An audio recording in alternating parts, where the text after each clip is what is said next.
హరి ఓం. మహిరావణుణ్ణి ఎందుకు కలుసుకోవాల్సి వచ్చింది, మహిరావణుణ్ణి ఎందుకు చంపాల్సి వచ్చింది, అది కూడా తెలుసుకుందాం. రామాయణ యుద్ధంలో అత్యంత ఉత్కంఠభరితమైన ఘట్టం ఏంటి అని అంటే మహిరావణుడి వధ. హనుమంతుడు శ్రీరామలక్ష్మణుని రక్షించటం కోసం పాతాళ లోకానికి వెళ్లాల్సి వచ్చింది. ఆంజనేయ స్వామి మహిరావణుణ్ణి ఎందుకు కలుసుకోవాల్సి వచ్చింది అనేది వివరంగా తెలుసుకుందామా. హనుమంతుడు మహిరావణుణ్ణి ఎందుకు కలుసుకోవాల్సి వచ్చిందంటే, లంకలో రావణ యుద్ధం తీవ్రంగా జరుగుతుంది. ఆ సమయంలో కుంభకర్ణుడు, ఇంద్రజిత్తుడు అనే మేఘనాథుడు అనమాట వంటి మహావీరులంతా, ఇంద్రజిత్తన్న మేఘనాథుడన్న ఒకటే, రాముని చేతుల్లో హతమయ్యారు. దిక్కుతోచని స్థితిలో ఉన్న రావణుడు పాతాళ లంకను పాలించే అతని తమ్ముడు మహిరావణుడు ఆ పరమ మాయని అయిన మహిరావణ్ణి సహాయం కోరతాడు. రావణుని రక్షించటానికి రామలక్ష్మణులను అపహరించి పాతాళ లోకంలోకి తన ఆరాధ్య దైవమైన కాళికాదేవికి బలి ఇవ్వటాని కోసమని మహిరావణుడు యుద్ధంలో ప్రవేశించాడు. ఇక విభీషణుడికి హెచ్చరిస్తాడనమాట. హనుమంతుని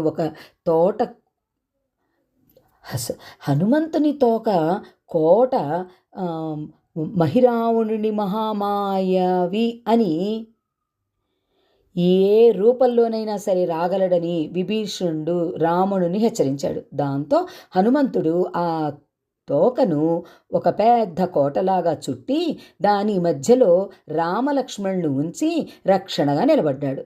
వెలుపల వానర సైన్యం కాపలా కాస్తూ ఉంది. ఇక మహిరావణుడు మాయ ఎట్లాగొచ్చాడో తెలుసుకుందాం. రామలక్ష్మణుల వద్దకు వెళ్లేందుకు మహిరావణుడు ఎన్నో రూపాలు మార్చినా హనుమంతుడు లోపలికి రానివ్వలేదు. చివరికి మహిరావణుడు విభీషణుడి రూపంలో మారి హనుమంతుడిని నమ్మించి కోట లోపలికి ప్రవేశించాడు. లోపలికి వెళ్ళిన వెంటనే తన మాయా విద్యతో రామలక్ష్మణులతో సహా వానరులందరికీ కూడా గాఢ నిద్రలోకి వెళ్ళేటట్లుగా చేసేశాడు. అనంతరం రామలక్ష్మణులకు ఒక పెద్ద పెట్టెలో బంధించి ఆ పాతాళ లోకానికి తీసుకెళ్ళిపోతాడు మహిరావణుడు. ఇక స్పృహలోకి వచ్చిన తర్వాత అసలు విషయం గ్రహించిన హనుమంతుడు రాముడి రక్షించటానికి పాతాళ లోకానికి వెళతాడు. పాతాళ లంక ద్వారం వద్ద ఒక వింత వానర వీరుడు కాపలాగా ఉన్నాడు.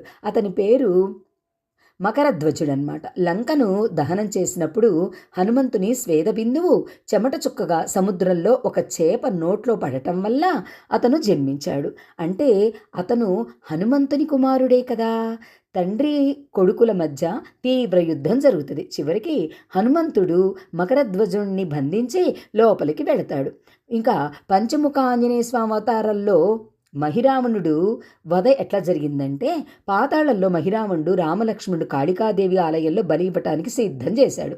హనుమంతుడు రహస్యంగా అక్కడికి చేరుకొని దేవి అనుమతితో పూజారి రూపంలోగా మారిపోయాడు.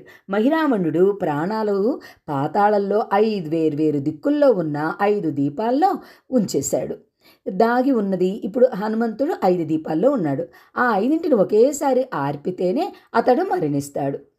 ఇక ఆ రహస్యం తెలుసుకున్న హనుమంతుడు తూర్పున హనుమ, దక్షిణాన నరసింహ, పశ్చిమాన గరుడ, ఉత్తరాన వరాహ, ఊర్ధ్వాన ముఖంలో హయగ్రీవుడు రూపాలలో పంచముఖ ఆంజనేయుడిగా విశ్వరూపం దాలుస్తాడనమాట. 5 ముఖాలలో 5 దిశల్లో దీపాలను ఒకేసారి ఊది ఆర్పివేసి మహిరావుణ్ణి వధించేస్తాడు.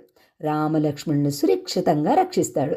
ఆ తర్వాత శ్రీరాముని అదేకంగా మహిరావణుని స్థానంలో మకరధ్వజుడిని పాతాళ లంకకు రాజుగా చేసి పట్టాభిషేకం చేస్తాడు.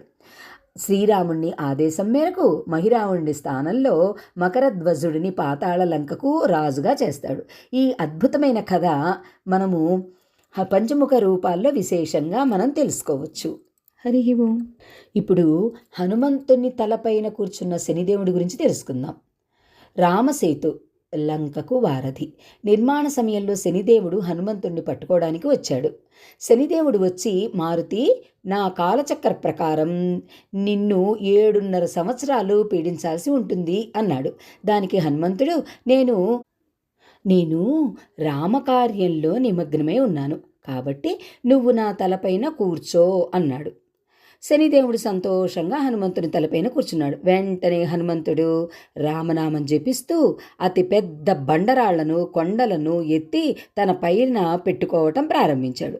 ఆ కొండల బరువుకి తట్టుకోలేక శనిదేవుడు నలిగిపోతూ ఉన్నాడు. కిందకి దూకేశాడు. హనుమంతుని భక్తికి లొంగిపోయిన శనిదేవుడు ఎవరైతే హనుమంతుడిని రామనామాన్ని జపిస్తారో వారిని నేను ఎప్పుడు పీడించను అని వరమిచ్చేస్తాడు. ఇంకా ఆంజనేయ స్వామి, బేడి ఆంజనేయ స్వామి అంటే తెలుసుకుందామా? బేడి ఆంజనేయ స్వామి ఎవరు అంటే తిరుమల వెంకటేశ్వర స్వామి ఆలయ సింహద్వారానికి ఎదురుగా చేతులకు సంకెళ్ళు, బేడీలు వేసుకున్న హనుమంతుని విగ్రహం కనిపిస్తూనే ఉంటుంది. దీని వెనుక ఒక వింత బాల్య కథ ఉన్నది. ఏంటి అనంటే, చిన్నతనంలో ఆంజనేయ స్వామి తిరుమల కొండపై ఒక ఒంటెను వెతకడం కోసమని కొండ దిగి వేరే ప్రాంతానికి వెళ్ళటానికి అనుకున్నాడు. కుమారుడు ఎక్కడికో వెళ్ళిపోతాడనే భయంతో అతని తల్లి అంజనాదేవి బాల ఆంజనేయ స్వామి చేతులకి బేడీలు వేసేసింది.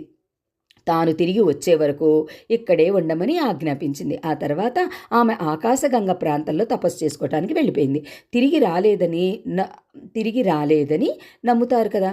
తల్లి మాటలు జవదాటని ఆంజనేయ స్వామి నేటికి అదే స్థానంలో చేతులకు సంకెళ్ళు వేసుకొని బేడి ఆంజనేయ స్వామిగా భక్తులకి దర్శనమిస్తూ ఉంటాడు.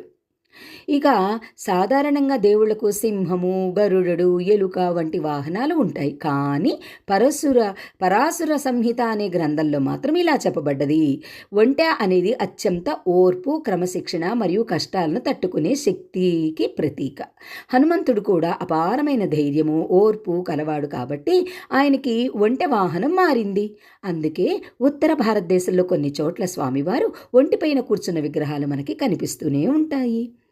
మనము ఇటువంటివి తెలుసుకోవటం వలన ఆంజనేయ స్వామి అనుగ్రహం మనకి తెలుస్తుంది.